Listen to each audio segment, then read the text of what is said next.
Não tem como não ficar indignado quando a gente vê a cara de pau do Paulo Guedes, ministro da Economia do governo Bolsonaro, falando em que o brasileiro tem que ter duas opções: ou mais empregos com menos direito, ou menos empregos com os direitos que a gente tem, que foi uma luta intensa, um trabalho árduo ao longo dos anos para conquistá-los. Muita gente perdeu tempo, lutou duramente, bravamente para conseguir esses direitos, que eles agora querem na canetada, na mão grande, com um Congresso totalmente inepto e corrupto, tirar os direitos do povo. Gostaríamos de saber se o Paulo Guedes vai cobrar imposto das grandes fortunas que nem a dele, se ele abre mão dos lucros dele. O Bolsonaro recebeu o auxílio mudança mesmo ficando em Brasília, tem todo tipo de regalia políticos que nunca abriu mão, agora quer tirar direitos dos trabalhadores. Com esse papo furado, essa demagogia de que só pode ter trabalho se perder os direitos. Nunca houve isso na história do Brasil. E eu acho que é por isso que eles querem manter o Lula preso, porque o Lula é a maior liderança popular que sempre bateu nisso, que sempre foi ligado a sindicatos, que sempre foi ligado aos trabalhadores. Que o Lula cometeu muitos erros, se ele merece ou não estar preso, aí é outra história, mas que ele foi condenado sem provas nesses dois processos, isso está mais claro para qualquer jurista que analisar, vai ver que não tem nenhuma prova. Inclusive agora a juíza admitiu que o processo esse do sítio de Atibaia não tem nenhuma ligação com a Petrobras, que nem deveria estar nas mãos dela e do Moro, da Lava Jato, nem era para estar lá em Curitiba. Mas enfim, voltando ao Paulo Guedes, esse papo furado de que americano não tem direitos é uma mentira.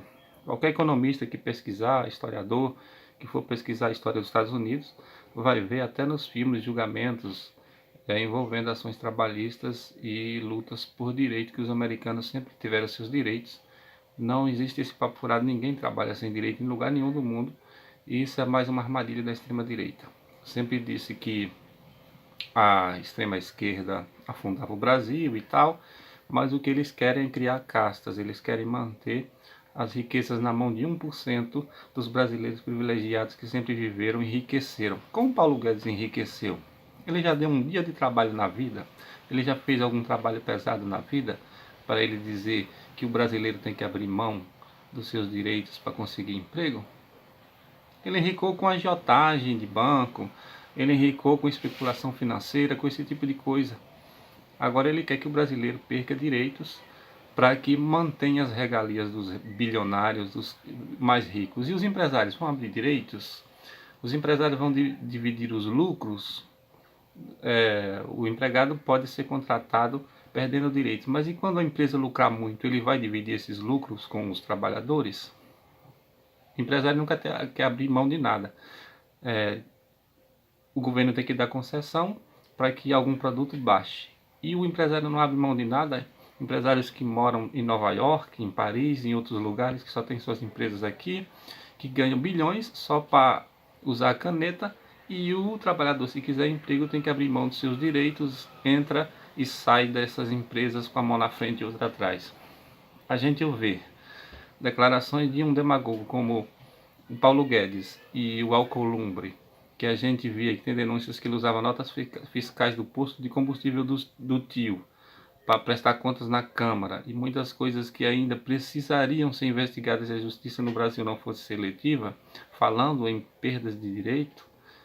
O Maia, presidente da Câmara, aí que tem processos parados que a Raquel Dodge não leva adiante, não investiga, querer tirar direito do trabalhador, isso é uma coisa que nos deixa muito indignados. Querer acabar com o 13º, FGTS, férias do trabalhador, criar uma carteira, segundo eles, verde e amarela para pisar nas cabeças dos trabalhadores.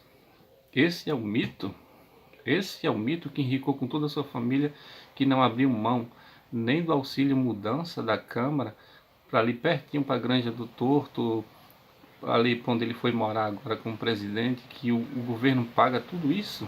Ele nem abriu mão desses 80 mil reais. Até o ministro da Educação pegou dobrado esse auxílio mudança, dizendo que porque precisava receber dobrado, porque tinha filho, não sei qual foi a desculpa que ele inventou. Pegou auxílio moradia para segundo ele, comer gente, ou seja, se divertir nas noites de Brasília, nunca abriu mão de uma regalia que o Estado dá aos políticos, seus filhos aí, suspeitíssimos, ligações suspeitíssimas, enricando com depósitos e depósitos injustificáveis. Agora quer que o brasileiro perca seus direitos. Precisamos de um presidente que crie empregos sem que se perca direitos. Esse papo furado de que o Brasil só cria empregos se perder direitos, isso é a jogada dos empresários. Isso é uma jogada dos gananciosos que querem escravizar os mais fracos. Para eles existem castas, que são os militares. Só as filhas dos militares dão um prejuízo ao Brasil, à Previdência, de 5 bilhões por ano. E recebem um salário altíssimo até morrer de velha. Se o pai e a mãe morrer, elas pegam a pensão, herdam a pensão. Filho de professor tem esse direito? Não, não tem. Então eles querem criar castas, isso é uma vergonha.